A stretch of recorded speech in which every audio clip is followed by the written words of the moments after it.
I want to start by saying how deeply troubling the events of the past few days have been. My thoughts and prayers are with all the victims of the tragic violence that has occurred not only in Lagos State, but in other parts of Nigeria. Here in Ekiti State, we have witnessed our own challenges. We have had our own share of violence and destruction of public property. Our people have been subjected to hardship as a result of the unwholesome conduct of those who have hidden under the guise of being NSAS protesters to rob, to maim, and extort innocent citizens. This is the main reason why it became necessary to impose a dusk to dawn curfew to give the security agencies, the military, the ability to restore law and order to our state. I want to personally apologize to the victims of the NSAS protest in Ekiti State and assure all Ekiti that government will continue to take deliberate measures to protect lives and property. I'm happy to report that we now have relative calm across the state, but we will continue to monitor the situation, particularly outside Ado-Ekiti, where in some parts we still have skirmishes with security agents. In the course of that review, it may be necessary to limit the curfew to specific trouble spots. In the meantime, however, the existing curfew announced by the state government on Tuesday, October 20, 2020, is further extended until Monday, 26th of October 2020. It is important that I emphasize that this curfew is not aimed at abusing the rights of our citizens. Neither is it aimed at making life difficult for the people, but to enable government carry out its main responsibility of guaranteeing the security of lives and property of our citizens. For the avoidance of doubt, allegations of brutality against innocent citizens in the course of the curfew would also become a subject of investigation under this panel. Let me again use this opportunity to call on all our leaders of thought across the state to join hands with us as we work towards restoring law and order. Our prayer is that they appeal to youth groups in their communities to give peace a chance and let government commence the process of responding to all the issues that have been subject of their agitations. The inauguration of this Ekiti State Judicial Panel of Inquiry into allegations of human rights violations against police officers, including officers of the Special Anti-Robbery Squad and other persons, is an important first step in responding to the concerns from the NSAS protesters. My administration has been very clear about our support for the core subject matter of the NSAS campaign. As I told the protesters on the 16th of October 2020 at their rally, we do not accept the criminalization of young people, irrespective of the clothes they wear, their hairstyle, or the type of phone they own. We firmly believe that there exist in our laws ample provisions for dealing with young persons who come into conflict with the law. It is our expectation, therefore, that this judicial panel will give them an opportunity to speak openly about their experiences to enable us to have a better understanding of the depth of the problem and, most importantly, find a sustainable solution.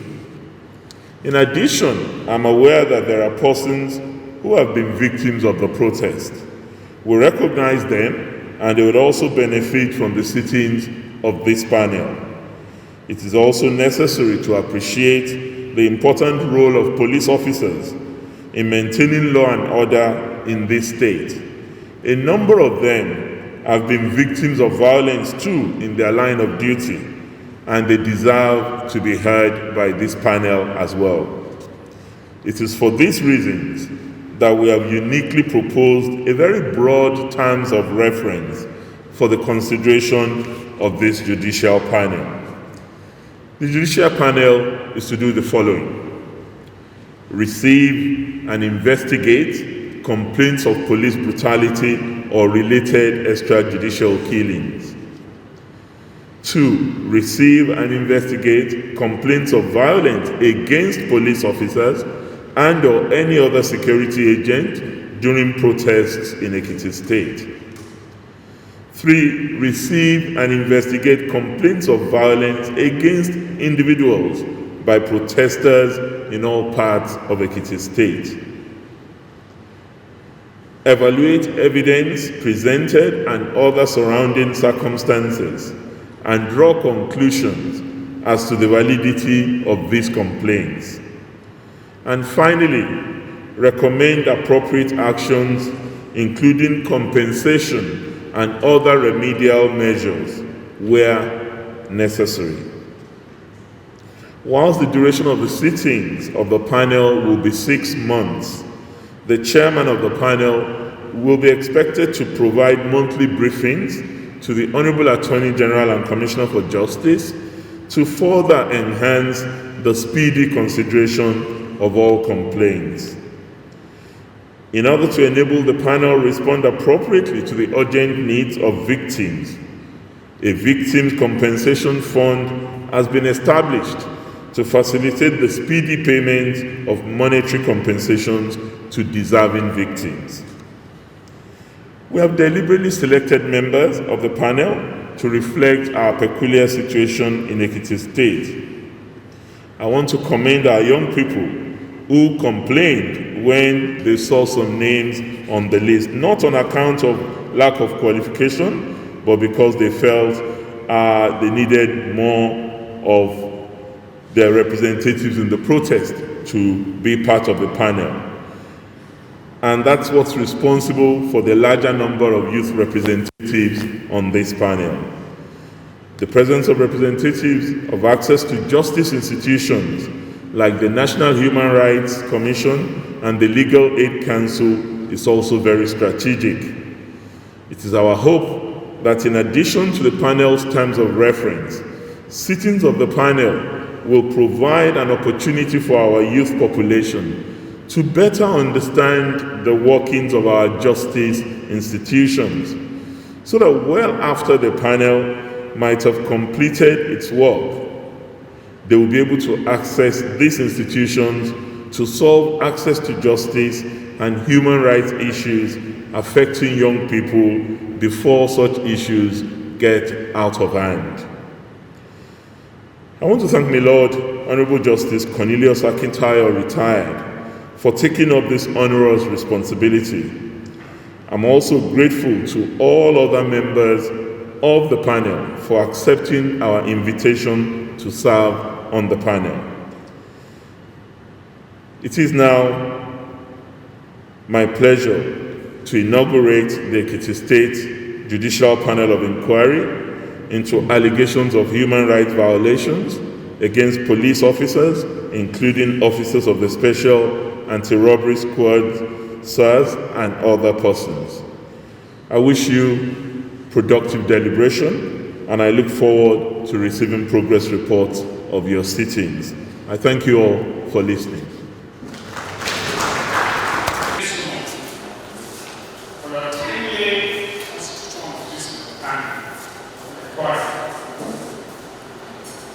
This is a court duty. We understand the efficacy of it and this peculiar time is peculiarities. The same doesn't deny or delay is denied. We shall swiftly move into action and make sure that we approach this assignment with the dexterity it deserves. and right-free mind. And we shall not hesitate to make sure that justice